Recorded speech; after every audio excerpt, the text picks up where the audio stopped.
What if I told you that the rigid lines separating countries today are a recent invention in human history? For thousands of years, the world was a vast, ever-shifting tapestry of cultures, empires, and city-states, bound not by borders but by rivers, mountains, trade routes, and the ebb and flow of power. Picture a time when a merchant could travel from the Mediterranean to the Indus Valley without once being stopped at a checkpoint, or when a single road, like the Silk Road, connected distant civilizations in a web of exchange that knew no artificial divides. This wasn't just a different era, it was a different way of imagining space, territory, and belonging. Long before the concept of nation-states took hold, societies defined themselves through language, religion, and shared traditions rather than lines drawn on parchment. The Roman Empire didn't think of its edges as fences but as frontiers, zones of cultural blending where Latin met Greek, where Roman law mingled with local customs. In the Americas, the Maya built flourishing city-states connected by trade and rivalry, their influence radiating outward like ripples in water rather than stopping at a hard border. Even the Great Mongol Empire, the largest contiguous land empire in history, saw its dominion as a network of trade and tribute, not a fixed patchwork of territories. These weren't just political systems, they were living, breathing ecosystems of human connection. So why does this ancient way of organizing the world matter today? Because the echoes of this borderless past still shape our modern conflicts, alliances, and identities. The tensions between neighboring countries, the disputes over resources, even the way we think about belonging, they all have roots in a time when land was fluid and loyalty was to a people, not a passport. In this video, we'll journey through the forgotten landscapes of pre-nation geopolitics, from the sprawling trade networks of the ancient world to the nomadic empires that moved like the wind. By the end, you'll see the map of history not as a static grid of nations but as a living, shifting story, one that might just change how you see the world today. Think of the earliest human societies not as countries on a map, but as living, breathing networks tied to the land itself. For hunter-gatherers, territory wasn't about fences or flags, it was about survival. A tribe might follow herds across vast plains for months, then retreat to sheltered valleys when winter came, treating the land as a shared pantry rather than a possession. These seasonal rhythms created invisible boundaries understood by neighboring groups through generations of unspoken agreements. Disputes were settled not by border patrols but by tradition, marriage alliances, or sometimes conflict, but even then, territories remained fluid, shifting like sand with the tides of climate and competition. Then came agriculture, one of humanity's greatest revolutions. When people began planting crops, they put down roots in every sense. Villages sprouted along fertile riverbanks, and for the first time, communities needed to define who could harvest which fields. Yet even these early farmers saw land differently than we do today. Boundaries might follow a river's curve or a cluster of sacred oak trees, natural markers woven into myths and rituals. In ancient Mesopotamia, temple priests allocated fields based on lunar cycles and divine omens. Among the Celts, entire tribes gathered at seasonal festivals to renew ties to the land through storytelling and sacrifice. These weren't just property lines, they were stories etched into the earth itself. What's fascinating is how these ancient systems balanced flexibility with belonging. When drought struck or invaders came, communities could adapt, migrating or forging new alliances without the bureaucratic baggage of modern borders. The Maya, for example, saw city-states like Tikal and Calakmul as cosmic centers radiating influence, not as territories with sharp edges. Loyalty was to a king or a god, not a patch of soil. Even the mighty Egyptians, who measured their fields after every Nile flood, viewed their kingdom as a reflection of the heavens, a divine order that transcended mere geography. This deep history reveals something profound about human nature. Our need to belong somewhere is timeless, but the way we define that somewhere has always been in flux. Today's world of passports and checkpoints is just one chapter in a much longer story, one where land was alive, borders breathed, and home was less about lines on a map than the bonds between people and the earth beneath their feet. Nomadic tribes like the Mongols and Bedouins didn't just move across the land, they danced with it, their lives choreographed by the seasons, the herds, and the shifting sands. For them, territory wasn't about lines on a map but about the rhythm of survival. The Mongolian steppe, vast and open, belonged to no one and everyone at once. A family's grazing rights might stretch for hundreds of miles, negotiated through generations of unspoken agreements and mutual respect. When the grass grew thin in one valley, they simply moved to another, their homes packed onto carts and their borders redrawn with each migration. This wasn't chaos, it was a sophisticated system of shared space, where conflict was rare because mobility made rigidity pointless. The Bedouins of the Arabian Peninsula mastered a similar art. Their world was defined by wells and oases, lifelines in an unforgiving desert. Clans claimed temporary stewardship over these critical resources, but ownership was fluid. A well might belong to one tribe during the dry season and another during the rains, with access granted through intricate codes of hospitality and reciprocity. To refuse a stranger water was unthinkable, a betrayal of a deeper law that transcended any notion of fixed territory. These weren't just practical arrangements, they were moral ones woven into poetry, proverbs, and the very identity of the people. What's striking is how these nomadic societies wielded power without the need for walls or treaties. The Mongols, under leaders like Genghis Khan, built the largest land empire in history, not by drawing borders but by mastering movement. Their armies traveled light, living off the land and striking with terrifying speed. Conquered cities paid tribute not to a distant capital, but to a network of horsemen who might vanish as quickly as they appeared. The empire's strength lay in its adaptability, its ability to flow like water around obstacles, absorbing cultures and ideas rather than fencing them out. This fluidity challenges everything we assume about geopolitics today. Modern borders are rigid, defended with fences and passports, but nomadic cultures thrived precisely because they rejected those constraints. Their identities were tied to kinship and custom, not to patches of dirt. Even today, their legacy lingers in places like the Sahara or the Central Asian steppe, where borders drawn by colonial powers cut arbitrarily across ancient migratory routes, sparking tensions that echo centuries of unheeded wisdom. Perhaps the most enduring lesson from these nomadic peoples is that human societies have always found ways to organize space without imprisoning it. Their world was one of dynamic balance, where land was borrowed, not owned, and where belonging meant something far richer than a line on a map. In an age of rising walls and hardened divisions, their story reminds us that there are other ways to imagine territory, ways that honor both movement and connection, both roots and wings.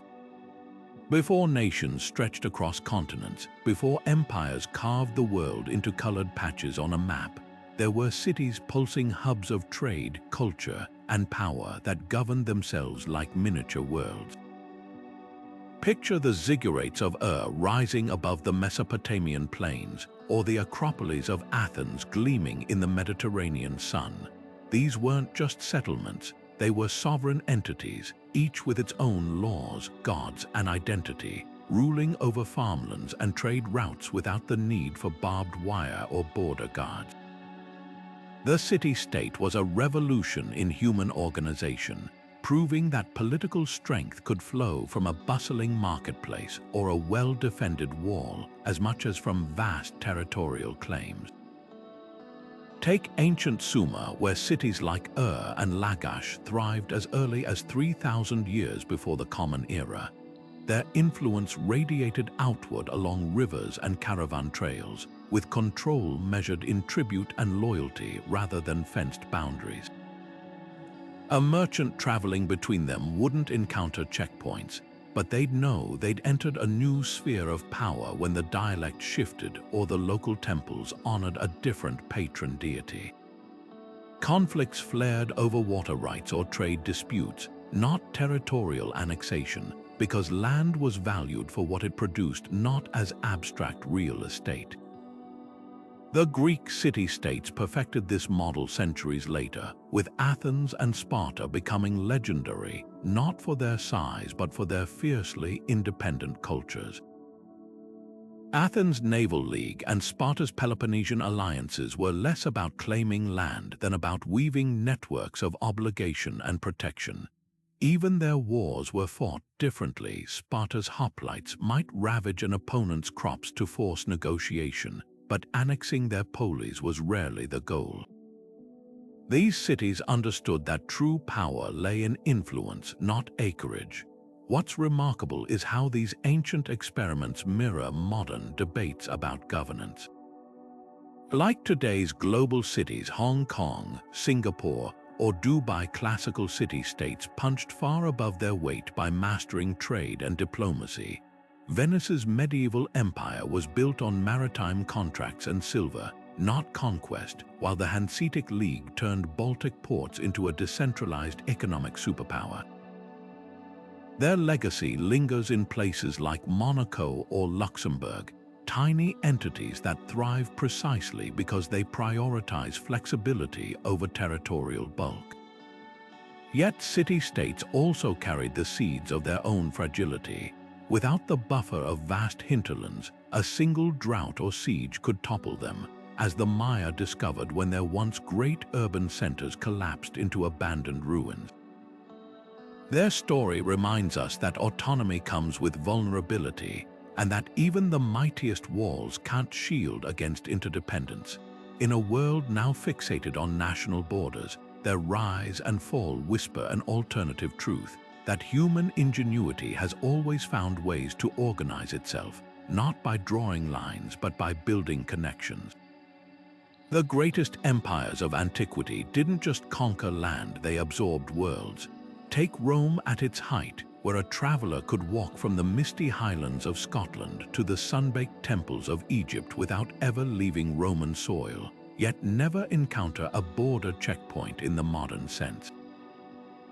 Instead, the edges of the empire were porous frontiers, where Latin blended with local tongues and Roman roads dissolved into tribal trails. Forts like Hadrian's Wall weren't meant to seal off territory, but to regulate the flow of people and goods, part military outpost, part bustling customs gate. A merchant from Syria might pay a toll to cross, then trade freely all the way to Londinium, his loyalty to Rome secured not by a flag but by the coins in his purse and the safety of the roads beneath his feet. The Persian Empire under Cyrus the Great took this idea even further. Stretching from the Aegean Sea to the Indus Valley, it was less a monolithic state than a mosaic of satrapies, provinces governed with remarkable cultural flexibility. A Babylonian could keep worshipping Marduk, an Egyptian could still pray to Isis, so long as taxes flowed to Persepolis. The royal roads connecting these lands weren't just infrastructure, they were the empire's true borders, binding distant regions through commerce and communication rather than force. When Herodotus marveled at Persia's postal system, where riders could relay messages faster than a flock of birds, he was describing something far more revolutionary than logistics, a vision of power built on connection, not control. In India, the Mauryan Empire perfected a similar model. Ashoka's edicts, carved on pillars from Afghanistan to Karnataka, didn't demarcate territory but proclaimed universal ideals: non-violence, tolerance, welfare, in local dialects and scripts. His officials monitored roads and rivers, not to police borders but to ensure fair trade and swift justice. The empire's strength lay in its ability to make a Tamil trader and a Gandharan artisan feel equally invested in its stability, not because they shared a nationality, but because they shared prosperity. What unites these empires isn't just their vastness, but their understanding that dominion wasn't about drawing lines, it was about weaving networks. Rome's legions, Persia's satraps, and Ashoka's Dharma missionaries all worked to integrate, not isolate. Their collapses, when they came, weren't due to weak borders but fractured loyalties. When the roads fell silent, the taxes dried up, and people realized their allegiance was to a system, not a soil. This ancient wisdom feels startlingly relevant today. In a world where supply chains and digital networks crisscross continents, where a virus or a stock crash ignores passport controls, we're relearning what Rome and Persia knew. That true power lies in the ties that bind, not the walls that divide. Their ruins stand as silent tutors, reminding us that empires rise and fall, but the art of governing without borders, of turning frontiers into meeting grounds, remains one of humanity's most enduring experiments. Trade routes were the original internet, a sprawling web of pathways along which goods, ideas, and innovations traveled faster than any army or emperor could control. The Silk Road wasn't just a single road but a constellation of trails threading through mountains and deserts, connecting the spice markets of Constantinople to the porcelain workshops of Chang'an. A Persian carpet might end up in a Mongolian yurt, while Venetian glass beads found their way to the courts of Java. What's remarkable isn't just the distance these objects traveled, but how little the merchants cared about the political divisions we obsess over today.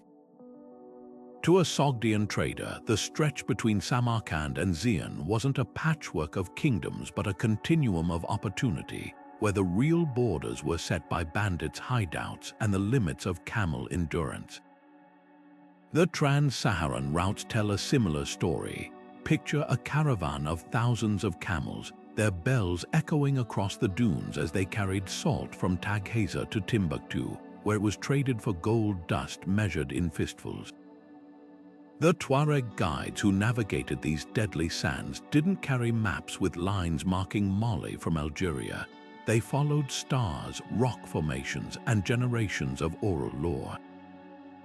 When the great Malian emperor Mansa Musa made his pilgrimage to Mecca in the 14th century, his legendary gold giveaway crashed local economies for years, proof that even then, trade routes could send shockwaves across continents without a single treaty being signed.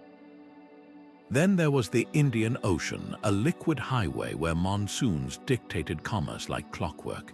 From November to March, winds blew Arab housed toward India's Malabar coast. By summer, they carried Chinese junks laden with porcelain to Zanzibar's shores. Swahili city-states like Kilwa became melting pots where Bantu met Arabic, and Indonesian cinnamon ended up in Venetian kitchens. No customs forms, no tariffs, just a shared understanding that water connected rather than divided. These networks didn't just move goods, they rewired human culture. Buddhism rode silk-laden camels into Central Asia, while Greek art influenced statues in northern India. The humble stirrup, born on the Mongolian steppe, revolutionized medieval European warfare. Even disease traveled these routes. The Black Death likely followed the same trails as Marco Polo. What emerged was a proto-globalization, where a Venetian merchant might quote Persian poetry, and a Chinese diplomat could bargain in Turkish. Today's container ships and fiber optic cables are heirs to this ancient tradition. The Silk Road spirit lives on when a smartphone assembled in Vietnam contains minerals from Congo, designed by engineers in California. The difference. Our modern systems hide the human connections behind barcodes and tariffs, while those old routes thrived on face-to-face haggling and shared risk. Perhaps that's their most enduring lesson. When people prioritize exchange over exclusion, borders don't disappear, they simply stop mattering. Long before passports stamped our identities, it was faith that drew the map of human connection. Imagine a Buddhist monk walking barefoot from India to China, carrying not weapons or wealth but palm leaf scriptures, his path illuminated by the monasteries dotting the Silk Road like lanterns in the dark. Or picture Muslim scholars crossing the Sahara to study in Timbuktu's clay-walled universities, their journeys binding distant cultures through shared verses of the Quran. These weren't just travelers, they were living threads weaving vast spiritual tapestries, stitching together regions we now see as separate worlds. Sacred cities became the gravitational centers of this faith-based geography.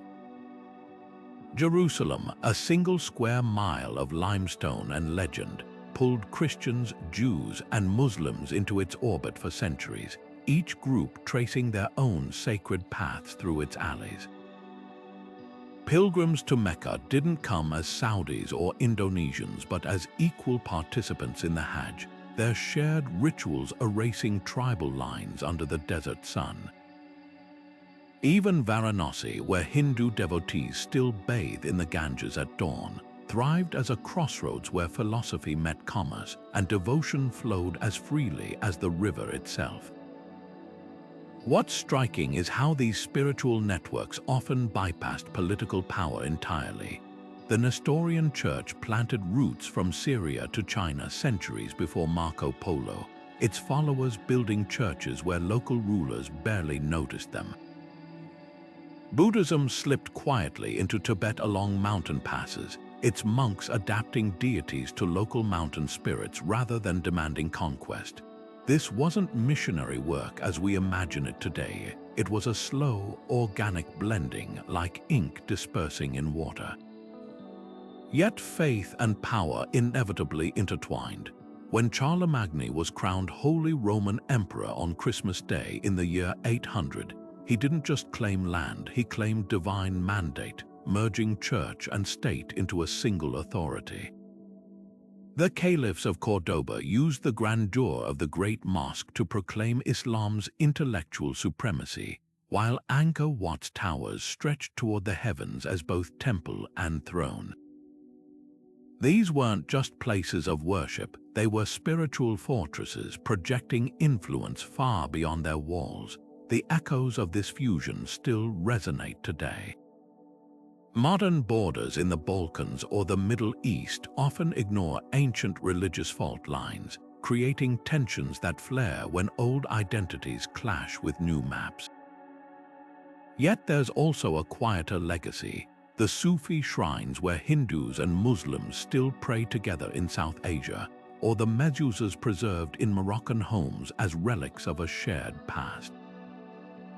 These fragments remind us that belief once built bridges as readily as barriers, and that the most enduring borders are often the ones we carry in our hearts, not the ones we draw in the sand. Imagine a world where kings ruled not by controlling land, but by controlling people, where a noble's power came from the oaths of knights, not the lines on a map. That was the reality of feudal Europe, a patchwork of personal loyalties and shifting allegiances that made the continent look less like a chessboard of nations and more like a tangled web of handshake deals. At the heart of this system stood the manor, a self-sufficient island where a lord governed like a miniature king, dispensing justice from his great hall and demanding labor from peasants who owed him everything from crops to military service. The land itself was almost secondary. What mattered was the chain of vows stretching from the lowliest serf up to the monarch, each link binding people, not territory. Take the case of William the Conqueror. When he crossed the English Channel in 1066, he didn't seize England as a unified kingdom so much as he redistributed its manors to his Norman barons like prizes in a deadly game. A lord in Yorkshire might swear fealty to William while also holding lands in Normandy, his true allegiance tied to personal relationships rather than any abstract notion of nationality. Borders here were fluid lands changed hands through dowries, duels, or debts, with maps redrawn by marriages like Elena of Aquitaines, whose union with Henry Roman II of England temporarily glued together territories from Scotland to the Pyrenees. Yet feudalism wasn't just about chaos, it was a sophisticated adaptation to an era of weak central authority. With no standing armies or bureaucracies, kings relied on vassals to raise troops and collect taxes, creating a pyramid of obligation that kept society functioning. A castle wasn't just a fortress, it was the physical manifestation of this system, its walls marking not a national border but the limit of a lord's ability to enforce his will. When the Holy Roman Emperor claimed dominion from the Mediterranean to the Baltic, his real power extended only as far as the local dukes and bishops who humored him. The cracks in this system began with commerce. As towns like Bruges and Venice grew rich on trade, merchants started paying for privileges with gold instead of grain, undermining the feudal economy of service and land. Kings, eager to centralize power, leveraged this shift taxing trade to fund professional armies loyal to the crown, not to some distant lord. By the time of the 100 Years' War, the idea of fighting for France or England began to eclipse older loyalties to individual dukes or manors. The Treaty of Westphalia in 1648 didn't invent the nation-state. It merely crowned a transformation centuries in the making. What's fascinating is how remnants of feudalism linger today. The Channel Islands, still technically ruled by the British Crown under medieval law, or the micronation of Sealand, a literal castle claiming sovereignty, prove that old systems die hard. Even our language betrays this past when we call a CEO a corporate baron or describe politics as horse trading. We're echoing a world where power flowed through people, not lines on parchment. The true lesson of feudalism isn't just about how borders formed, but about how human societies constantly reinvent the rules of belonging, sometimes with swords, sometimes with signatures, but always with the understanding that land alone never tells the whole story. For countless generations before surveyors' tools sliced the earth into parcels, indigenous peoples nurtured a radically different relationship with territory, one woven from reciprocity rather than dominion. The Haudenosaunee, or Iroquois Confederacy, governed a vast swath of northeastern North America through the Great Law of Peace, a constitution that bound 5 nations together not by fences but by shared responsibility. Their borders weren't lines but layers of influence, where hunting grounds overlapped like the branches of the white pine under which their leaders met. Disputes were settled through consensus, with land held in trust for future generations, a concept so foreign to European colonists that treaties often became tragic exercises in mutual misunderstanding. When a Delaware leader remarked that one couldn't sell land any more than one could sell air or sunlight, he wasn't speaking poetically. He was articulating a legal reality as concrete to his people as deeds and titles were to the newcomers. Half a world away, Aboriginal Australians mapped territory through songlines, ancient melodies encoding navigation routes, water sources, and sacred sites across the desert. To walk the land was to sing it into being, each verse a living deed connecting people to country in a web of stories older than Stonehenge. Boundaries here were ecological rather than political. A clan might be responsible for maintaining a waterhole or protecting a stand of ironwood trees, their authority measured not in acres but in knowledge passed down through Dreamtime tales. When British settlers declared Australia Terra Nullius empty land, they missed the intricate governance humming beneath their feet, where every dune and creek had its custodian. These systems weren't utopian, they were pragmatically adapted to their environments. The Inuit divided the Arctic's sparse resources through seasonal use agreements, while the Amazon's Kayapo people managed vast rainforest gardens without private plots. What united them was the understanding that humans are tenants, not landlords, a perspective now echoed by modern conservation science. Studies show indigenous managed lands harbor 80% of Earth's remaining biodiversity, outperforming state-run protected areas. The Yurok people's restoration of California's Klamath River, or the Maoris' legal recognition of the Wanganui River as a living entity, prove these ancient frameworks can still heal fractured landscapes. The clash between these worldviews and nation-state logic reverberates in today's struggles, from pipeline protests to carbon credit debates. Canada's numbered treaties reserved mineral rights for the Crown while granting tribes small reserves, a disconnect that fuels modern lawsuits. Brazil's demarcation of indigenous territories often ignores traditional migration routes, turning cultural maps into administrative grids. Yet there are glimmers of synthesis. Norway's Sami Parliament co-manages reindeer pastures with the state, and Bolivia's constitution enshrines Pachamama Earth Mother as a legal person. What if today's border disputes borrowed from this deeper wisdom? Imagine the Nile's waters allocated by riparian ecosystems rather than colonial-era quotas, or the Amazon basin governed as a networked commons like the old Iroquois lands. These aren't romantic fantasies, they're survival strategies in an age of climate collapse. The gift of indigenous stewardship isn't just an alternative history, it's a toolkit for reimagining how we might share this shrinking planet. Their legacy challenges us to ask, can borders become bridges? Can maps hold not just lines but relationships? The answers might lie not in the future, but in the very past we've overlooked.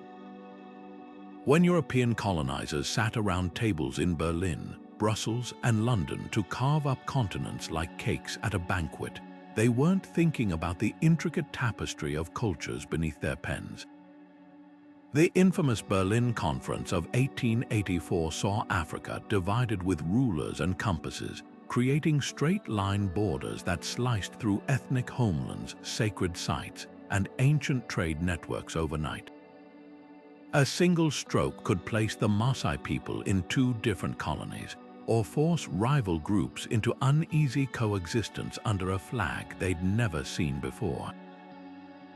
These weren't just lines on paper, they were seismic ruptures in how societies had organized themselves for millennia. Take the case of the Congo Basin, where King Leopold Roman II of Belgium claimed a territory 76 times larger than his own country. His agents drew boundaries that ignored the Luba and Cuba kingdoms' sophisticated governance systems, reducing centuries of political nuance to a blank space labeled property. Meanwhile, in the Middle East, the Sykes-Picot Agreement secretly partitioned Ottoman lands between Britain and France, creating modern Iraq and Syria with borders that paid no heed to the Shia, Sunni, and Kurdish populations suddenly forced into shared national identities. The resulting tensions weren't accidental, they were baked into the map itself. Yet the colonizers' obsession with fixed borders reflected their own world view back home. Europe had only recently embraced the nation-state model after centuries of feudal fluidity, and they projected this new rigidity onto societies where power had always been more networked. In India, the British Raj consolidated hundreds of princely states into a centralized administration, disrupting local alliances that had balanced Hindu and Muslim interests for generations. When partition came in 1947, the hastily drawn Radcliffe Line triggered one of history's bloodiest migrations, proving how dangerous it is to replace organic boundaries with administrative fiat. The scars of these arbitrary divisions still throb today. Nigeria's civil war, Rwanda's genocide, and the endless conflicts over Kashmir all trace back to borders drawn without consulting those who lived there. Even natural resources became curses. Oil-rich regions like the Niger Delta were carved up to serve colonial economies, leaving indigenous groups fighting for scraps while wealth flowed overseas. But the story isn't just one of oppression, it's also about resistance and reinvention. Leaders like Ghana's Kwame Nkrumah dreamed of a unified Africa, while the Amazon's Yanomami people have successfully lobbied for protected territories that respect their ancestral ranges. From Canada's Nunavut to Bolivia's indigenous autonomy movements, decolonization isn't just about removing foreign flags. It's about reimagining governance to fit the rhythms of the land and its original stewards. What makes this history so urgent is its unfinished business. When ISIS declared the erasure of Sykes-Picot borders in 2014, or when African Union officials debate revising colonial boundaries, they're wrestling with a fundamental question: can maps unmake the damage they've caused?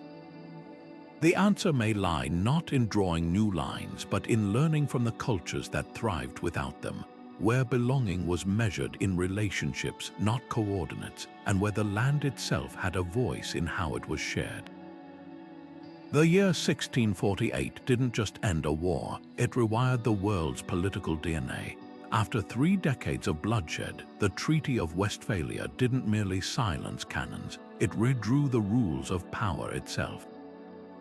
Gone were the tangled loyalties of feudalism, where a duke might owe allegiance to 3 different crowns. In their place rose a radical new idea, that territory and sovereignty were inseparable, that a ruler's authority stopped precisely where his neighbors began. This wasn't just diplomacy, it was a revolution in how humans imagined space, authority, and belonging. Picture the map of Europe before Westphalia, a kaleidoscope of microstates, ecclesiastical lands, and imperial fiefdoms where identities blurred like watercolors. The Holy Roman Emperor claimed dominion over hundreds of semi-independent principalities, while the Pope's influence stretched across kingdoms. But after the treaty, the continent began crystallizing into something recognizable today. France became definitively French, Sweden unmistakably Swedish, their borders hardening like cooling lava. For the first time, states were defined not by personal oaths or dynastic marriages, but by the inviolability of their territory. Yet Westphalia's brilliance was also its blind spot. By enshrining state sovereignty as sacred, it created a system where might could masquerade as right, where any ruler controlling land could claim absolute authority over everyone inside those lines. This became a blueprint for colonialism, allowing European powers to carve up Africa and Asia with the same logic centuries later. The treaty's principle of non-interference, meant to prevent religious wars, later shielded tyrants behind the mantra of domestic jurisdiction. Even the United Nations Charter echoes Westphalia's language, proving how deeply this 17th century idea still shapes our world. The treaty's architects never imagined their work would globalize. They were solving a local problem: how to stop Catholic and Protestant rulers from meddling in each other's affairs.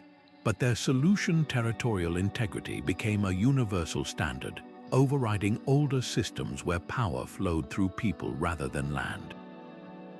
Indigenous nations with fluid boundaries found themselves forced into Westphalia's rigid boxes, while nomadic cultures suddenly needed passports to cross ancestral grazing lands.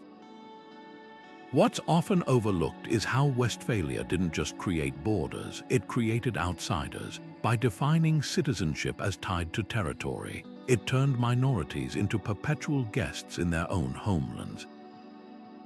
The Roma people, who'd moved freely across Europe for centuries, became stateless overnight. Jewish communities, once protected by imperial charters, now depended on whichever monarch controlled their ghetto's coordinates. This territorial logic would later fuel ethnic cleansing, as regimes sought to align populations with borders through forced migrations or worse. Yet for all its flaws, the Westphalian system brought stability to a shattered continent. Pirates and mercenaries who'd thrived in lawless borderlands now faced unified states with professional armies. Trade flourished under clearer jurisdictions, laying groundwork for capitalism. Even nationalism, that double-edged sword, grew from Westphalia's soil, giving people from Galway to Gdansk a new sense of shared destiny within their mapped homelands. The real lesson of 1648 isn't that borders are good or bad, but that they're inventions, human solutions to human problems, as flawed and mutable as we are. As climate change redraws coastlines and digital realms defy geography, we're again wrestling with Westphalia's legacy. Maybe the next revolution won't be in a treaty hall, but in our collective imagination, finding new ways to belong that honor both roots and routes, both land and the limitless connections that cross it. Nomadic cultures have always been the quiet counterpoint to the world's obsession with borders, living proof that human societies can flourish without fences or deeds.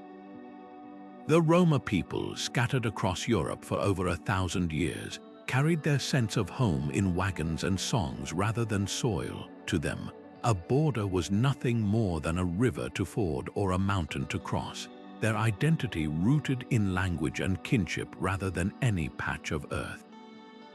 When nation-states began demanding papers and permanence, the Roma responded with a subtle defiance. They adapted, blending into local economies as musicians, metalworkers, and traders while preserving their private dialects and customs. Their survival wasn't just resilience, it was a masterclass in existing within systems without surrendering to them. The Tuareg of the Sahara, often called the Blue People for their indigo robes, wielded a different kind of resistance. For centuries, their caravans traced invisible highways across the desert, guided by stars and stories rather than maps. When colonial powers drew lines through the dunes, splitting their ancestral grazing lands between Algeria, Mali, and Niger, the Tuareg simply kept moving. French bureaucrats might have seen borders, but the nomads saw artificial obstacles to be navigated like sandstorms, temporary inconveniences in an ancient rhythm of migration. Even today, their rebellions aren't just about politics, they're fights for the right to move as the seasons dictate, a reminder that some freedoms can't be fenced. What's extraordinary is how these cultures expose the fragility of modern borders. A Roma family in 19th century Hungary might cross 5 frontiers in a month without realizing it, just as their ancestors had done. The Sami people of Scandinavia followed reindeer herds across what became Norway, Sweden, and Finland, their concept of territory shaped by animal migrations, not surveyors. When governments tried to pin them down with censuses or land grants, the nomads revealed a truth that still unsettles policymakers. Control over movement is an illusion when people refuse to stay put. Yet this defiance came at a cost. The Roma faced centuries of persecution, expulsions, forced assimilations, and worse, while the Tuaregs' defiance sparked brutal crackdowns. Modern states, built on the myth of fixed populations, see nomads as anomalies to be managed. Spain's historical laws against vagrancy targeted Roma travelers, and Australia's treatment of Aboriginal communities often criminalized traditional movement. Even well-meaning efforts to settle nomads like Mongolia's urban housing programs can erode cultures built on mobility. The real lesson of these societies isn't just about resistance, it's about adaptability. The Bedouin of the Middle East negotiated with empires for access to wells, while the Mongols under Kublai Khan mastered both horseback warfare and bureaucratic rule. Their stories challenge the assumption that modernity requires rootedness. In an age where digital nomads work from Bali one month and Lisbon the next, and where climate change may force millions to migrate, these ancient models of flexible belonging feel startlingly relevant. Perhaps the most poignant legacy of borderless cultures lies in what they've preserved: the Roma's Romani language, a linguistic fossil of their Indian origins, carries whispers of routes long forgotten. The Tuaregs' Tifinagh script, etched onto rocks across the desert, tells stories no passport stamp could capture. These aren't just relics, they're roadmaps for reimagining identity in a world where walls are rising even as connections multiply. The nomad's greatest gift might be their quiet insistence that home isn't always a place on a map. Sometimes it's the people beside you, the road ahead, and the freedom to keep moving. While kings and emperors fought over fields and forests, a different kind of power was rising from the sea, one that needed no armies to hold territory, just ships to harness the wind. Venice, a cluster of islands in a swampy lagoon, became the supermarket of medieval Europe, not by conquering farmland but by mastering the Adriatic's currents. Its merchant galleys carried silks from Constantinople, spices from Alexandria, and glass so fine it was said to be made of frozen moonlight. The Venetians didn't care who ruled the hinterlands. Their empire lived in harbor warehouses and ledger books, its borders drawn by trade winds and profit margins. When the Doge married the sea each year in a glittering ceremony, dropping a ring into the waves, it wasn't just pageantry, it was a declaration that true dominion flowed with the tides. Half a world away, Portugal's caravels turned the Atlantic into a highway. Prince Henry the Navigator's sailors didn't seek land to settle but coasts to connect, stringing together ports from Lisbon to Goa like beads on a necklace. Their fortresses at Mozambique and Malacca weren't centers of governance but toll booths guarding choke points in the spice trade. A Portuguese captain might control access to cinnamon for thousands of miles without owning a single acre beyond his stone-walled feitoria. This was empire as a network where power meant controlling the flow of nutmeg, not the soil where it grew. These maritime pioneers stumbled into a revolutionary truth: that wealth could be mobile. A Venetian ducat spent in Beirut could buy cotton sold in Bruges, funding wool traded back to Cairo, a Chinese letter of profit no feudal lord could comprehend. The Hanseatic League's cog ships turned the Baltic into a German lake, while Oman's Dehouse linked Zanzibar's cloves to Shanghai's teacups. Unlike land empires burdened with occupying armies and rebellious provinces, these sea kingdoms thrived on lightness, their influence expanding or contracting with each monsoon. What they built was the first draft of globalization. The Venetian sequin and the Portuguese cruzado became universal currencies long before the euro, accepted from Flanders to Kerala. Insurance contracts penned in Genoa covered ships wrecked off Java, while Arabic nautical charts guided Iberian explorers. This wasn't just trade, it was a new operating system for human connection, one that treated political borders as irrelevant as fog on the horizon. Yet the sea empire's greatest legacy might be their fragility. When Venice lost its spice monopoly to Portuguese circumnavigators, when Dutch flights outsold Hanseatic cogs, their power evaporated like sea foam. Unlike territorial states that could tax peasants or mine mountains, maritime powers lived and died by their ability to stay indispensable.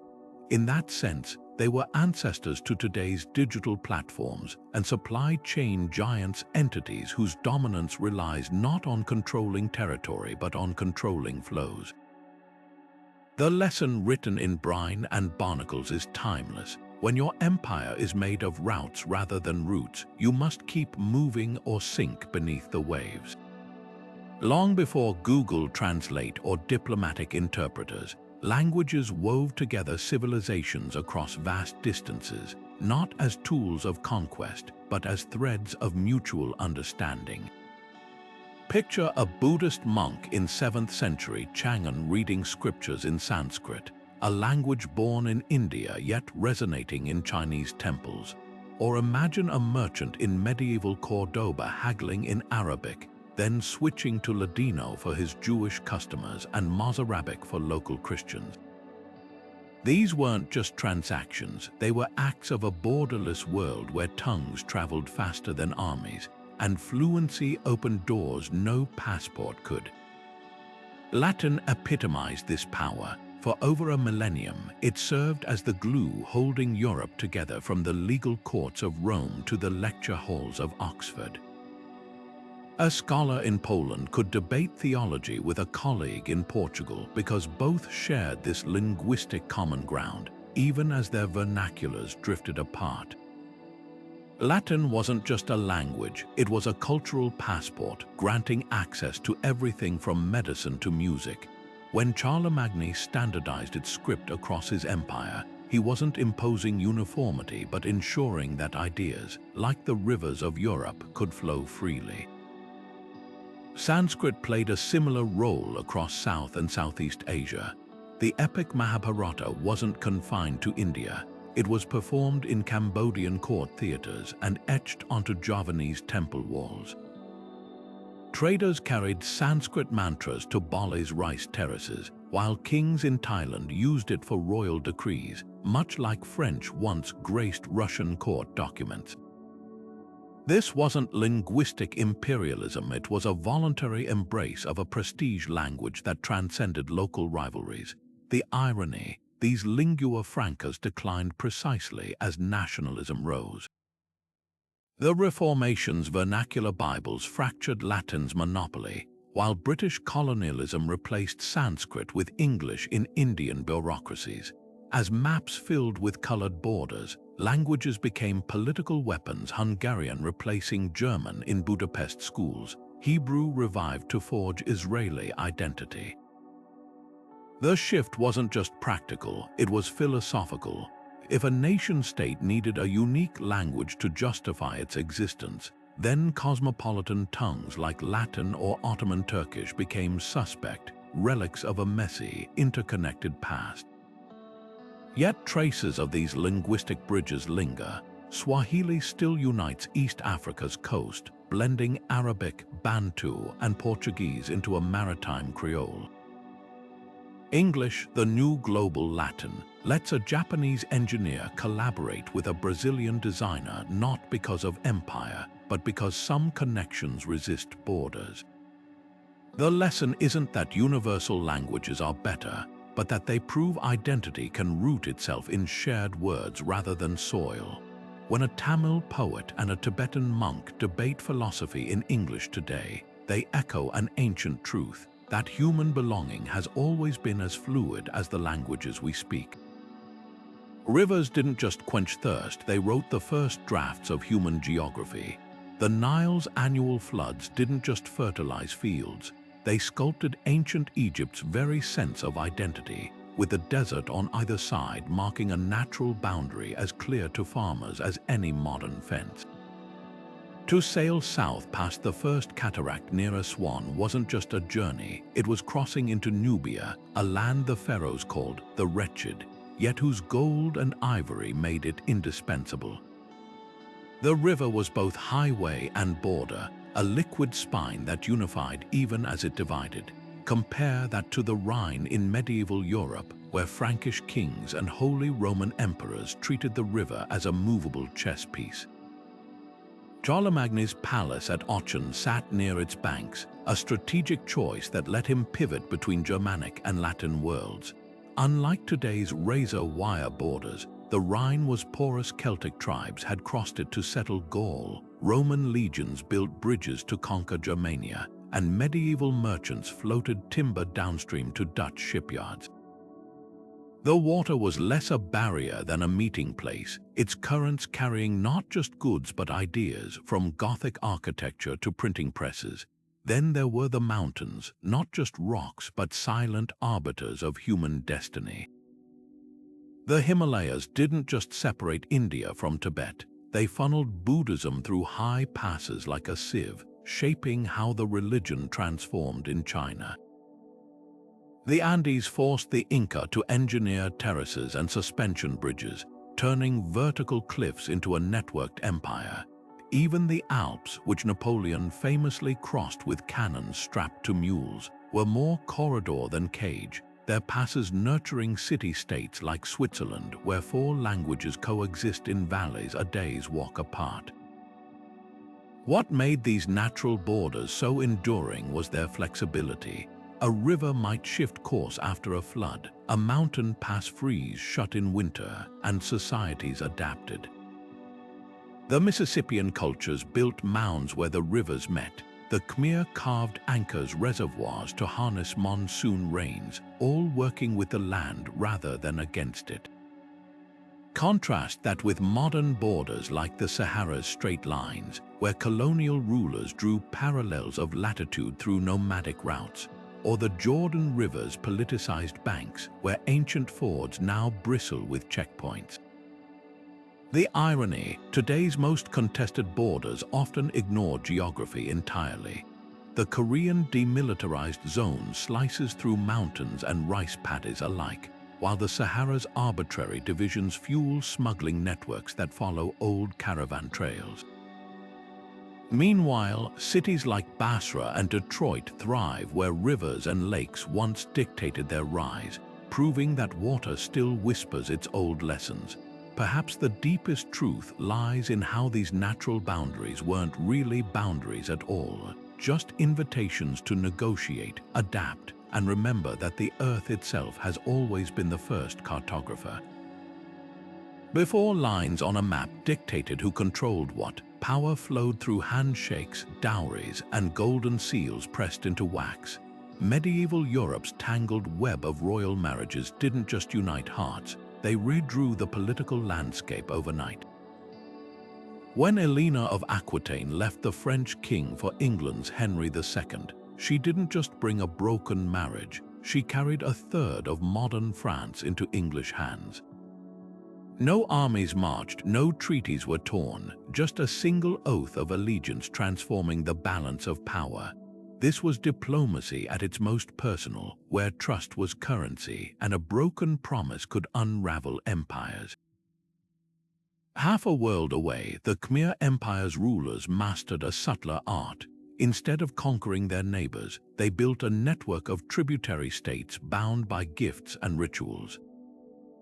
A local chieftain might send elephants to Angkor Wat as tribute, receiving in return sacred relics that legitimized his rule. The arrangement wasn't domination but mutual obligation, a system so effective that at its height, the Khmer influenced lands from the Mekong Delta to the Malay Peninsula without needing permanent garrisons. Their secret, understanding that influence often sticks better when it's invited rather than imposed. The Mongol Empire took this idea to its logical extreme. Genghis Khan's descendants ruled through what historians call the Pax Mongolica, a vast free trade zone secured not by walls but by reputation. Merchants from Venice to Beijing carried Pesa tablets, safe conduct passes that guaranteed protection across thousands of miles. When a Persian governor once executed Mongol envoys, the response wasn't just retaliation. It was the obliteration of entire cities as a warning to others. The lesson was clear: agreements, not borders, kept the peace. Break them, and the steppes fury would follow. What's fascinating is how these systems thrived on flexibility. When the Black Death ravaged Europe, feudal lords renegotiated peasant obligations to prevent revolt. In Japan, the Tokugawa shoguns used hostage systems, keeping rival daimyo's families in Edo to maintain stability without constant warfare. Even the Aztec Triple Alliance demanded tribute in exotic feathers and jade rather than land, turning conquest into a flow of wealth rather than a scramble for territory. The contrast with modern diplomacy couldn't be starker.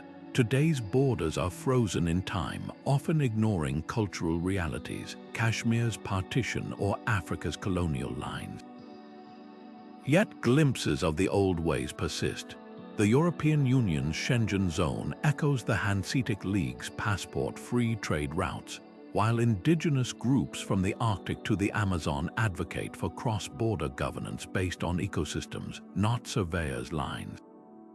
Perhaps the deepest wisdom from this pre-border world is simple. Human connections have always been stronger than ink on parchment. When we prioritize relationships over real estate, we don't just resolve conflicts, we prevent them. The Silk Road wasn't a single road at all. It was a living, breathing network of pathways, bazaars, and chance encounters that tied continents together long before the word globalization existed. Picture a Sogdian merchant haggling over bolts of Chinese silk in a Kashgar marketplace, unaware that the same fabric would one day dress Roman senators or adorn Viking burial ships. Or imagine a Nestorian monk carrying Christian texts tucked beside Buddhist sutras as he trekked from Persia to Xi'an, blending faiths with every footstep. This wasn't just trade, it was a silent revolution in how humans shared ideas across the vast, unmapped spaces between empires. Samarkand stood at the heart of this exchange, a city where Zoroastrian fire temples shared streets with Islamic madrasas and Chinese papermakers. Its bustling markets didn't just sell goods, they traded languages, recipes, and technologies.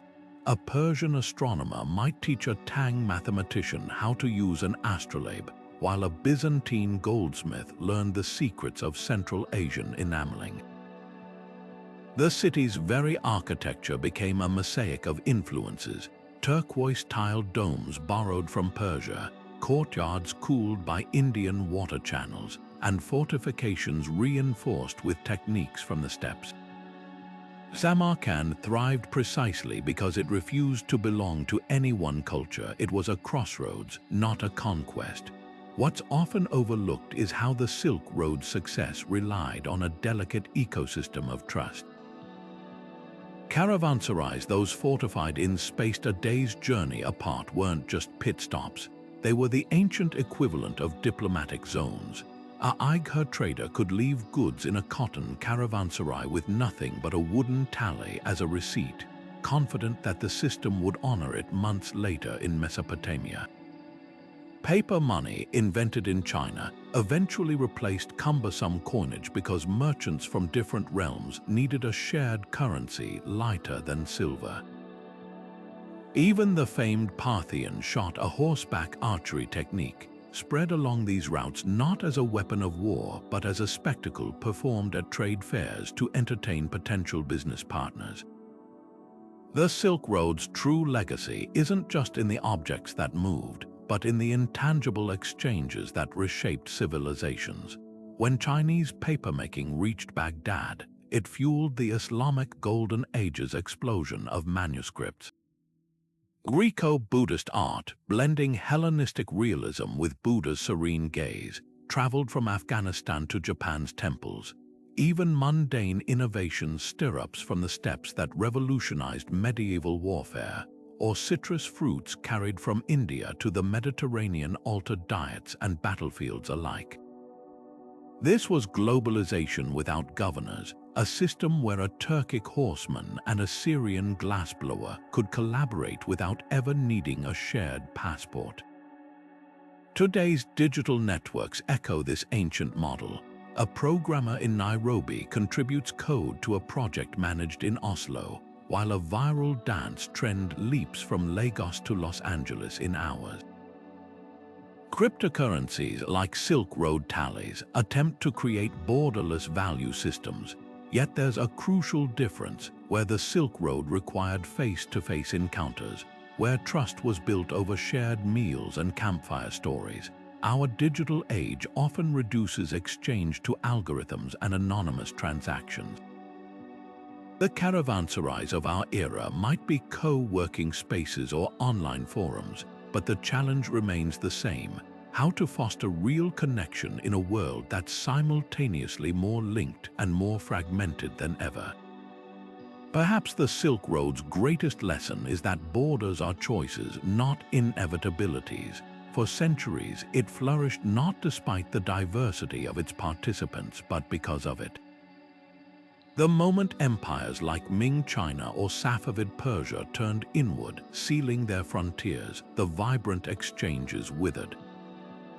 In an age of rising tariffs and virtual walls, its history whispers a provocative question.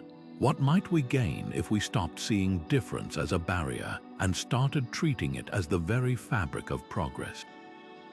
The answer lies not in some nostalgic past, but in recognizing that every click, every shipment, every cultural crossover we take for granted today stands on the shoulders of those ancient travelers who proved the world could be both vast and intimately connected. Tribal confederacies prove that governance doesn't need walls to thrive, just shared purpose. The Iroquois League, or Haudenosaunee Confederacy, wove 5 distinct nations, Mohawk, Oneida, Onondaga, Cayuga, and Seneca, into a political tapestry where each thread kept its color while strengthening the whole. Their great law of peace wasn't a top-down constitution but a living agreement where clan mothers nominated leaders and consensus ruled. Disputes between members were settled through longhouse deliberations, not decrees from a distant capital. This system worked so well that it inspired Benjamin Franklin's early sketches of American federalism, though the founders took half the recipe, adopting the Iroquois balance of powers while ignoring their emphasis on collective welfare. Across the Atlantic, Germanic tribes like the Franks and Saxons organized through similar alliances. The thing stead, their open-air assemblies, let warriors and farmers alike debate laws under the same sky. No king-dictated policy, decisions emerged from heated discussions around roaring fires. When these tribes faced Roman legions, their loose coalitions proved unexpectedly resilient, defeating rigid hierarchies by adapting faster. A Frankish warband might scatter before a legion's advance, only to regroup days later in a forest ambush, their leadership fluid as the rivers they revered. What made these confederacies revolutionary was their rejection of a zero-sum game. The Iroquois didn't conquer neighbors, they invited them into the Great Peace through diplomacy. The Algonquian-speaking Anishinaabe formed the Council of Three Fires with the Ojibwe, Odawa, and Potawatomi, dividing responsibilities like trade, defense, and spiritual guidance without erasing tribal identities. Even the Swiss Confederacy, born when Alpine cantons united against Habsburg rule in 1291, preserved local dialects and customs while pooling military strength. These weren't failed states, they were sophisticated experiments in voluntary cooperation. Modern echoes of this model are everywhere, from the European Union's supranational courts to indigenous-led conservation corridors spanning national borders. When the Sami Parliament negotiates reindeer grazing rights across Norway, Sweden, and Finland, or when the Pacific Alliance integrates Latin American economies without dissolving sovereignties, they're channeling an ancient truth: collective strength doesn't require surrender.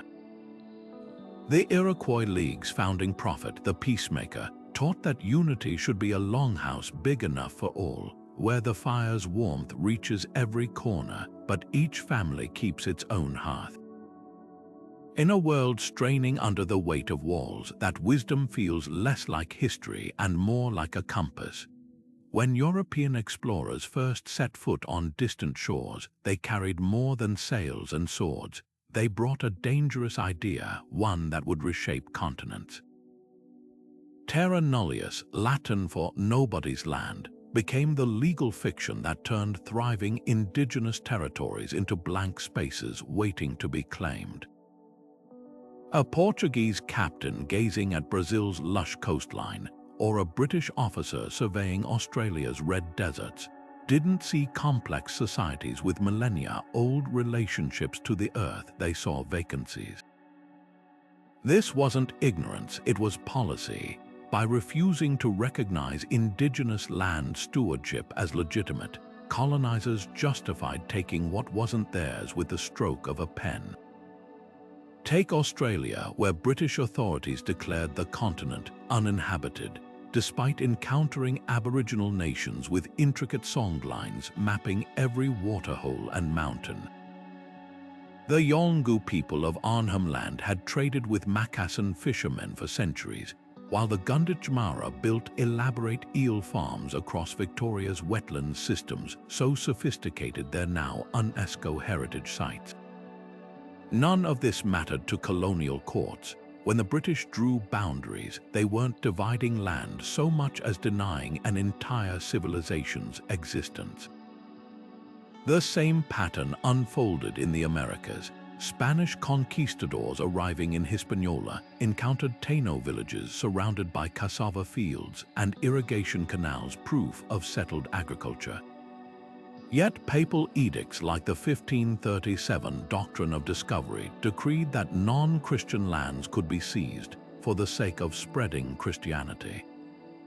The irony was staggering. Societies that had cultivated maize for thousands of years were deemed incapable of land ownership, while European settlers planting wheat on stolen soil became civilizers. This erasure wasn't just philosophical, it was cartographic. Early maps of North America often showed indigenous territories as blank spaces or sketched in fantastical beasts, reinforcing the myth of emptiness. When French traders relied on Algonquin guides to navigate the Great Lakes, or when Lewis and Clark survived their westward trek thanks to Shoshone horses and Nez Perce provisions, the dependency was quietly edited out of official narratives. The land had to appear vacant to justify taking it. Today, the consequences ripple through courtrooms and protests worldwide.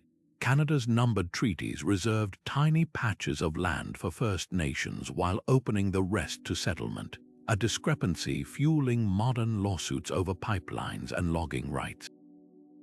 In the Amazon, Brazilian ranchers still invoke unused land rhetoric to justify burning Yanomami territory.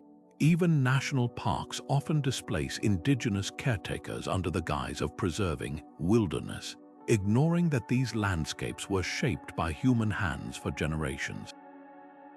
Yet the tide is slowly turning. Australia's 1992 Mabo decision overturned Terra Nullius, recognizing Miriam people's ancestral ties to the Torres Strait. New Zealand's Wanganui River now holds legal personhood, a Maori concept enshrined in statute. From the Sami Parliament's land negotiations in Scandinavia to the return of Black Hills territory to Lakota activists, these aren't just corrections, they're revolutions in how we define belonging. The deeper lesson here isn't about the past, it's about the stories we still tell. When we call a forest pristine or a grassland untouched, we risk repeating the Terra Nullius fallacy. No land is ever truly empty. It's only waiting for us to listen to the voices that have always known it best. The real border isn't between claimed and unclaimed, but between those who see the earth as property and those who understand it as kin. Greek philosophy didn't stay put in Athens. It hitched rides on the sandals of travelers, the scrolls of scholars, and the swords of conquerors, seeping into places Plato never imagined. Aristotle's works, preserved and expanded by Islamic scholars in Baghdad's House of Wisdom, eventually circled back to medieval Europe via Moorish Spain, sparking the Renaissance. The very word academy comes from the olive grove where Plato taught, yet its spirit found new life in universities from Bologna to Timbuktu. This wasn't just knowledge moving, it was metamorphosis as Stoicism shaped Roman emperors, Neoplatonism infused Christian theology, and Socratic questioning resurfaced in the debates of Mughal India's courts. The lesson: ideas refuse to be fenced. Chinese innovations tell a similar story. Paper, born in Han Dynasty workshops, didn't just replace bamboo scrolls, it became the bloodstream of civilizations. Arabs captured Chinese papermakers in the 8th century, turning Samarkand into a production hub that fed the Islamic world's insatiable appetite for books. By the time paper reached Europe via Sicily, it was already carrying Persian poetry, Indian mathematics, and Greek medicine. Even gunpowder, initially an alchemist's accident, transformed global warfare not because China exported it, but because Mongol conquests smashed open the doors between East and West. The compass followed trade routes to Arabian navigators, then Venetian shipbuilders, rewriting the rules of exploration. These weren't just gadgets changing hands, they were seismic shifts in human capability, proving that invention laughs at borders. Arabic numerals, those elegant symbols we now take for granted, staged history's quietest revolution. Originating in India, they sailed west on Muslim trading ships, reaching Baghdad's mathematicians who added the game-changer, zero. Fibonacci, an Italian merchant's son, encountered them in Bejaya's markets and wrote a manual so persuasive that Europe abandoned Roman numerals within centuries. Picture a Florentine banker in 1400 suddenly calculating interest faster, or a German astronomer plotting orbits with less clutter. These digits didn't just streamline math, they turbocharged progress. The irony, today we call them Arabic numerals while using them to count everything from supermarket bills to rocket launches. Their journey a testament to how tools outlive empires. What binds these stories isn't just movement but transformation. Buddhism, born in India, shed caste as its silk roded to China, then absorbed Confucian values to become Chan, later Zen in Japan. The Persian game of chess morphed from a war simulator to a courtly pastime in Europe, its pieces reshaped by each culture's worldview. Even food carried hidden revolutions. Durum wheat from Mesopotamia became Italy's pasta, while Andean potatoes, once feared as devil's apples, saved Europe from famine. The alchemy of cultural exchange didn't just transfer things, it reinvented them, like a linguistic game of telephone where each whisper added richness. The real marvel is how these flows defied power. Charlemagne couldn't force his scholars to read Greek, but when they rediscovered Aristotle through Arabic translations, logic seeped into medieval thought anyway. China's Ming dynasty tried to seal itself off, yet its porcelain still flooded European palaces through Dutch smugglers. The British burned Washington in 1814, but within years, American architects were rebuilding it in the neoclassical style, a Greek revival filtered through London's tastes. Culture, it seems, has a way of slipping through the cracks of even the sturdiest political walls. Perhaps this is why libraries and bazaars have always been more resilient than palaces and forts. The House of Wisdom fell to Mongol Sacs, but its manuscripts had already scattered to Delhi, Cordoba, and Palermo. The Silk Road cities crumbled, yet their fusion cuisine lives on in Aigha noodles and Persian pilaf. Even colonialism's violent disruptions couldn't erase the Congolese rhythms that birthed jazz or the Ayurvedic knowledge repackaged in European pharmacies. The paradox is clear. Empires rise and fall, but the ideas they accidentally carry often outlast them, finding new homes where least expected. This isn't just history, it's a mirror. When TikTok dances leap from Lagos to Los Angeles overnight, or when K-pop fans decode Korean lyrics with AI, we're watching the same ancient forces at work.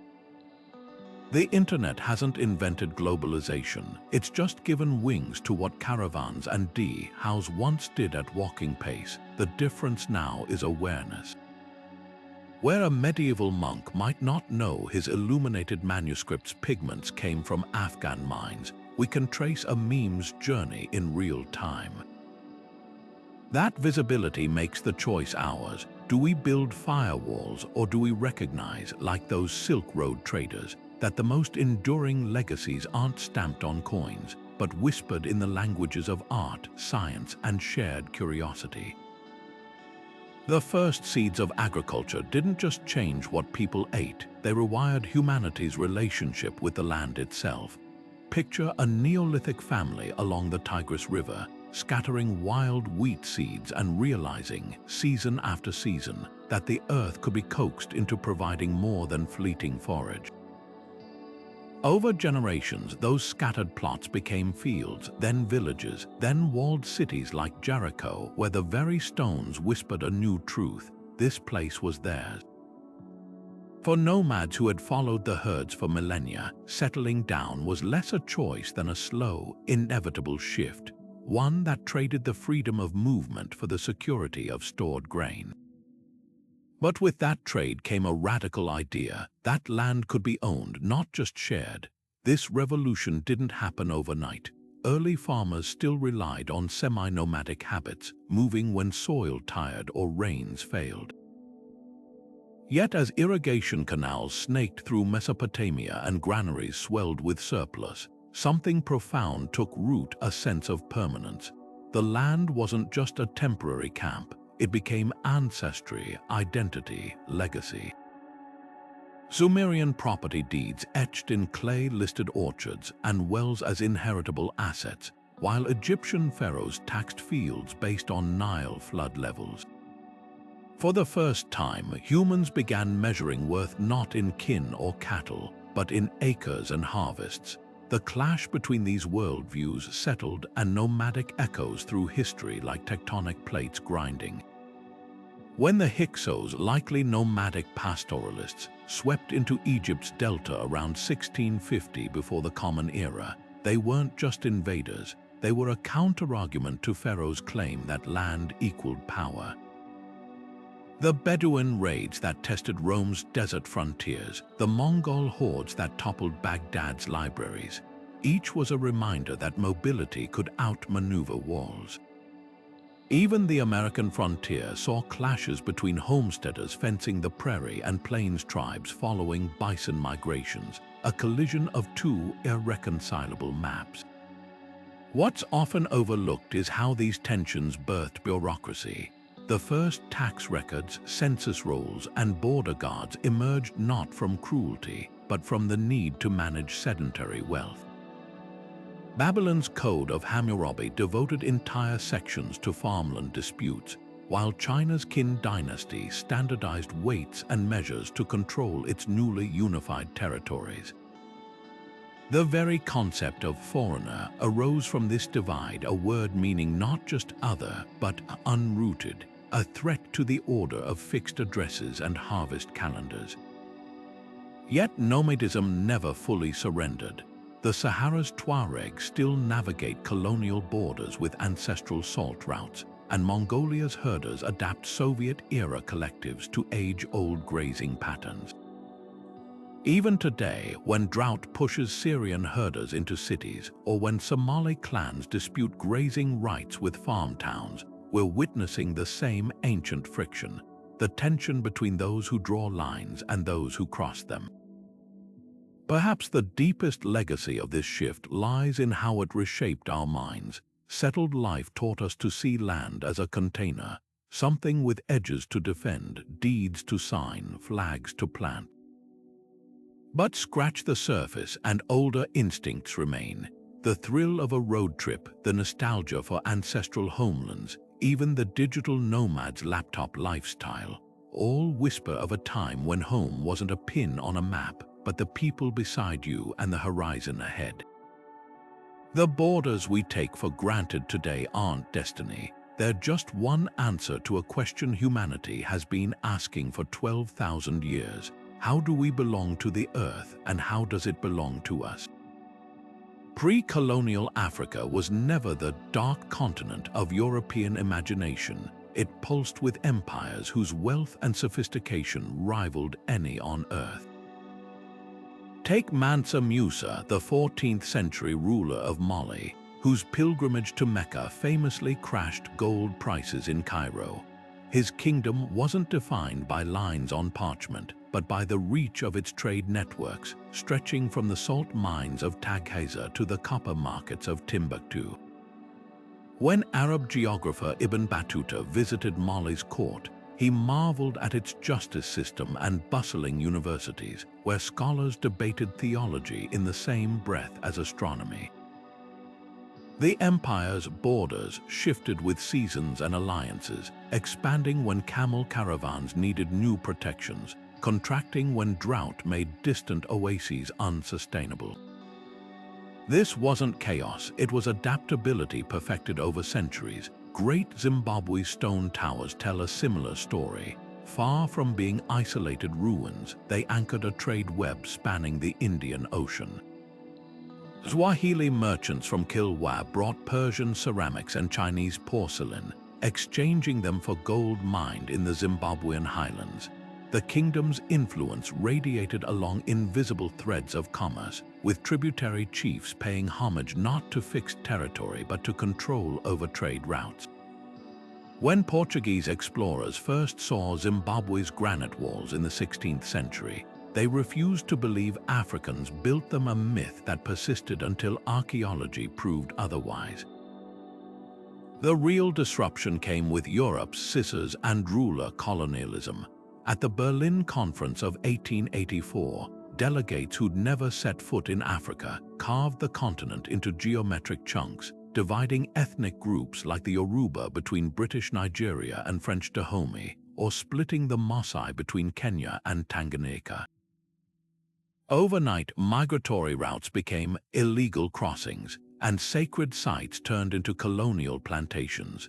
The Congo Basin, once governed through intricate kinship networks, became King Leopold II personal rubber plantation, its borders drawn to maximize profit, not cultural coherence. Yet traces of the old systems persist. The Tuaregs still navigate Saharan trade routes that predate French borders, while the Swahili language, a blend of Bantu and Arabic, remains the lingua franca of East Africa's coast. Even modern conflicts, like the struggle for Somaliland's recognition, reflect older identities clashing with colonial maps. Recovering this history isn't just about correcting stereotypes. It's about recognizing that Africa's past holds blueprints for alternative futures where belonging might once again be measured in shared markets and sacred landscapes, not just the brittle lines of a colonial inheritance. Imagine a world where merchants, not monarchs, set the rules, where the clink of coins carried more weight than royal decrees. That was the reality of the Hanseatic League, a sprawling network of trading cities that turned the Baltic and North Seas into a medieval economic superhighway. From the 1200s to the 1600s, this alliance of guilds and ports proved that commerce could weave nations together long before the term globalization existed. At its peak, the League boasted nearly 200 member cities, from London's smoky wharves to Novgorod's fur-filled warehouses, all operating under a simple principle: profit thrives where politics steps aside. What made the Hanseatic League revolutionary wasn't just its scale, but its structure. Unlike empires built on conquest, this was a voluntary partnership. Lübeck, a modest German port, became the de facto capital not by force, but because its merchants brokered deals better than anyone. When pirates threatened shipments, Hanseatic cog ships sailed in convoys, their red and white sails a warning to would-be raiders. If a king taxed their goods too heavily, the League's members simply boycotted his ports until he relented. Their power came from collective action, not crowns, a medieval precursor to modern trade sanctions. The League's greatest innovation was its legal system. Merchants operating in distant cities weren't subject to local whims. They answered to Hanseatic courts that standardized weights, settled disputes, and even issued passports centuries before nations did. In Bruges, the Contour, a walled compound housing German traders, functioned like an early free trade zone, complete with its own brewery and chapel. These enclaves weren't just practical, they were philosophical statements, proving that business could create its own borders, drawn in ink rather than blood. Yet the League's true legacy lies in how it reshaped culture. When Hanseatic ships carried Baltic timber to Flanders, they also transported ideas. Gothic architecture leaped from France to Scandinavia via these trade routes. Stockfish from Norway fueled Lenten fasts across Catholic Europe, while Russian beeswax candles illuminated London's churches. Even language transformed. The word sterling likely comes from Easterlings, the Hanseatic merchants who brought German silver to England. This was globalization in a woolen cloak, where every transaction subtly rewrote the map of human connection. The League's decline holds cautionary lessons. As nation-states rose, their rigid borders choked the flexible networks Hanseatic merchants relied on. Dutch and English traders, unburdened by collective decision-making, outpaced the League's lumbering cog ships. By the 1700s, this medieval marvel had faded, its once mighty contours reduced to curiosities. Today, echoes of the Hanseatic model resurface in everything from the European Union's single market to blockchain-enabled trade networks that bypass traditional banking. Its story reminds us that while empires rise and fall, the human urge to exchange goods, ideas, and trust persists. The League didn't just move herring and honey. It proved that prosperity often flows best when unimpeded by walls. In an age of trade wars and tariffs, that's a medieval lesson worth remembering. Borders feel permanent, etched into maps, guarded by soldiers, reinforced by laws, but they're shockingly recent inventions in the grand sweep of human history. For 99% of our species' existence, the idea of drawing a line in the dirt and declaring everything on one side, ours, and the other side, theirs, would have seemed absurd. Ancient Mesopotamians paid taxes to temple priests, not territorial states. Celtic tribes pledged loyalty to chieftains, not flags. Even the mighty Mongol Empire saw itself as a network of trade routes and tribute, not colored blobs on a parchment. The modern nation-state, with its rigid borders and passport controls, is barely 5 centuries old, a fleeting experiment compared to the millennia of fluid human organization that came before. What changed? 2 seismic shifts collided: the rise of centralized bureaucracies and the invention of cartography.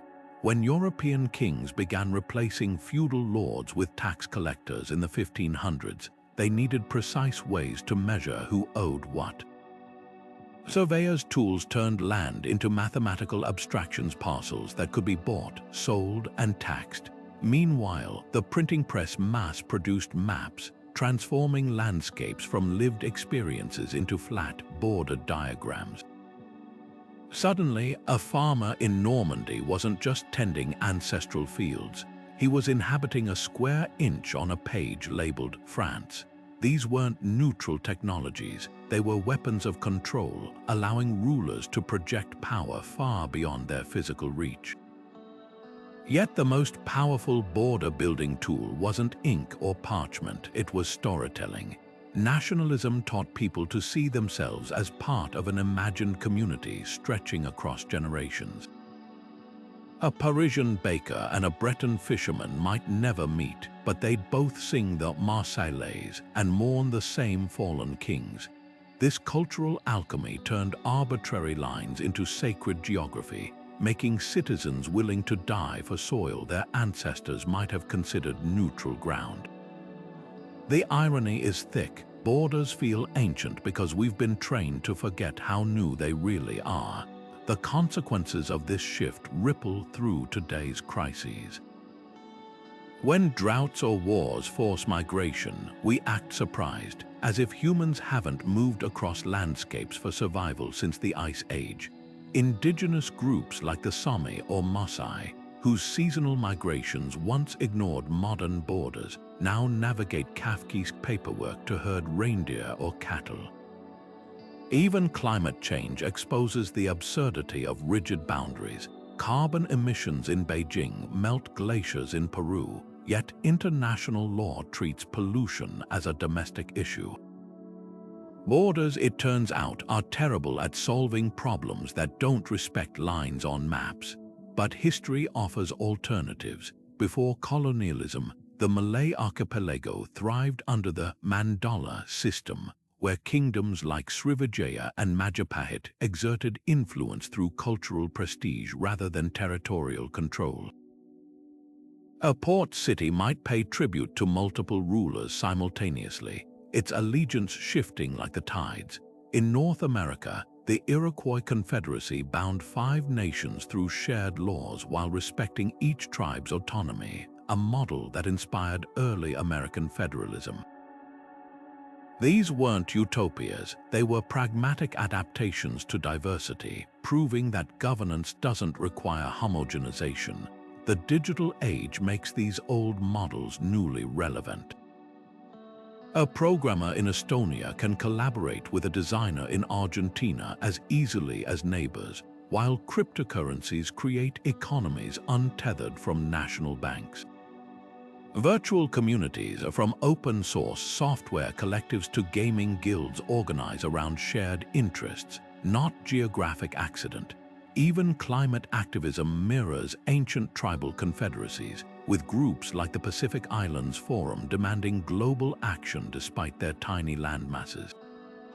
The tools have changed, but the principle remains. Human belonging has always been more flexible than borders pretend. This isn't about erasing nations overnight. It's about remembering that the map is not the territory. Borders are tools, not truths, and like any tool, they can be redesigned. From indigenous land-back movements to transnational climate agreements, people are already stitching together post-national solutions to planetary problems. The past isn't just a curiosity, it's a toolkit brimming with blueprints for weaving identities that honor both roots and connections. After all, if our ancestors could govern continents without Google Maps, surely we can do better than treating 18th century lines as destiny. The past isn't just a graveyard of forgotten ideas, it's a living classroom, and the societies that thrived without borders are holding urgent lessons for our fractured present. Take the indigenous principle of seventh-generation stewardship, practiced by tribes like the Haudenosaunee, which insists that every decision must weigh its impact on descendants 7 generations ahead. In an era of climate collapse, this ancient foresight puts short-term corporate logging quotas or oil drilling leases to shame. When the Maori won legal personhood for New Zealand's Wanganui River in 2017, they weren't just righting a colonial wrong. They were reviving a worldview where nature isn't property but kin, a philosophy that could rewrite modern environmental law. Nomadic cultures, too, offer a masterclass in adaptability. The Mongolian herders who rotate pastures to prevent overgrazing have practiced sustainable land use for centuries, a stark contrast to industrial agriculture's exhausted monocultures. Today, as rising temperatures force millions to migrate, the Bedouins' deep knowledge of desert survival, reading star patterns for navigation, harvesting scarce water from morning dew, could aid refugees crossing increasingly hostile landscapes. These aren't romantic relics, they're survival toolkits refined over millennia, proving that mobility isn't a crisis but a rational response to change. Even the way pre-border societies managed conflict holds wisdom. The Iroquois League's consensus-based diplomacy avoided winner-take-all politics, requiring all 5 nations to agree before major decisions. Compare that to modern gridlock, where 51% often imposes its will on 49, fueling resentment. The Algonquin practice of talking circles, where speakers hold a sacred object to ensure uninterrupted listening, could transform today's polarized debates. Imagine climate summits or peace treaties guided by such intentional dialogue. What unites these examples is their rejection of rigidity. The Swahili city-states along Africa's coast thrived as cultural hybrids, blending Bantu, Arab, and Persian influences without demanding assimilation. Their ruins whisper a warning to fortress-minded nations. Societies that police purity often stagnate, while those that embrace fluidity endure. The Venetian Republic's maritime empire, built on trade rather than territory, foreshadowed today's digital economies, where a startup in Nairobi can scale globally without planting a single flag. The most radical lesson: these societies measured strength differently. For the Mongols, power meant controlling trade routes, not farmland. For the Maya, it was cosmic alignment, not square mileage. In a world where melting glaciers and pandemics mock man-made borders, their priorities feel prophetic. The Sami people's cross-border reindeer herding rights, negotiated with Scandinavia's governments, offer a model for managing shared resources like rivers or fisheries. Meanwhile, blockchain networks echo the Hanseatic League's trust-based trade, creating value without central authorities. This isn't about dismantling nations overnight, it's about recognizing that borders are tools, not truths. As rising seas redraw coastlines and AI transcends language barriers, clinging to 18th century maps is like navigating a hurricane with a parchment compass. The past whispers a simple truth: human belonging has always been plural. You can root yourself in a hometown and a global community, speak a mother tongue and a lingua franca, honor tradition while embracing change. The future belongs not to those who build walls, but to those who remember how to weave webs. The rigid borders we take for granted today would have baffled our ancestors, not because they lacked complexity, but because they understood power and belonging in ways we've forgotten. For most of human history, territory wasn't about lines on parchment, but about relationships. The sacred trust between herders and grazing lands, the unspoken treaties between trading cities, the seasonal rhythms that guided nomadic routes. The Mongol Empire didn't collapse because its borders failed. It fragmented when the trust binding its trade networks frayed. The Maya city-states didn't vanish from lack of territory. They declined when their cosmic alliances with the earth broke down. These societies measured strength in connections, not checkpoints. Today, as satellites trace every inch of the planet and digital networks defy geography, we're witnessing a paradoxical return to these ancient truths. A programmer in Bangalore collaborates with a designer in Stockholm as seamlessly as medieval merchants haggled in Constantinople's markets. Cryptocurrencies echo the Silk Road's borderless tallies, while climate disasters mock national boundaries with the same indifference as the Black Death once did. The difference now is that we cling to 18th century maps in a quantum age, treating temporary solutions as eternal truths. Yet history whispers alternatives. The Iroquois Confederacy's great law of peace governed without prisons or passports, resolving conflicts through consensus rather than conquest. The Hanseatic League's merchant republics proved prosperity doesn't require empire, just mutual interest. Even the doomed Library of Alexandria, where scholars of all nations once gathered, reminds us that knowledge thrives when walls come down. These weren't utopias, but experiments in living beyond the narrow idea that land equals identity. What if we applied their lessons to today's crises? Imagine migration policies informed by Bedouin water-sharing traditions, or carbon treaties modeled on indigenous seventh-generation stewardship. Picture digital platforms as modern caravanserai spaces where trust is built through exchange, not surveillance. This isn't nostalgia, it's pragmatism. When rising seas erase coastal borders and AI transcends language barriers, flexibility becomes survival. The most radical insight from our borderless past is this: belonging was never about dirt. It was about reciprocity to people, to ecosystems, to the future. The Polynesians who navigated oceans by starlight, the Phoenicians who alphabetized the Mediterranean, the Swahili poets who blended Bantu and Arabic verse. they thrived by moving, adapting, and weaving. Their world wasn't smaller than ours, it was infinitely richer in its connections. As you close this video, consider the maps you carry in your mind. The borders that feel inevitable are just stories we've agreed to tell, and stories can be rewritten. If this exploration resonated with you, join the conversation below. Share which pre-border society fascinates you most, or how you'd redesign modern geopolitics with ancient wisdom. And if you'd like to keep unraveling history's forgotten threads, don't forget to subscribe. The past isn't finished.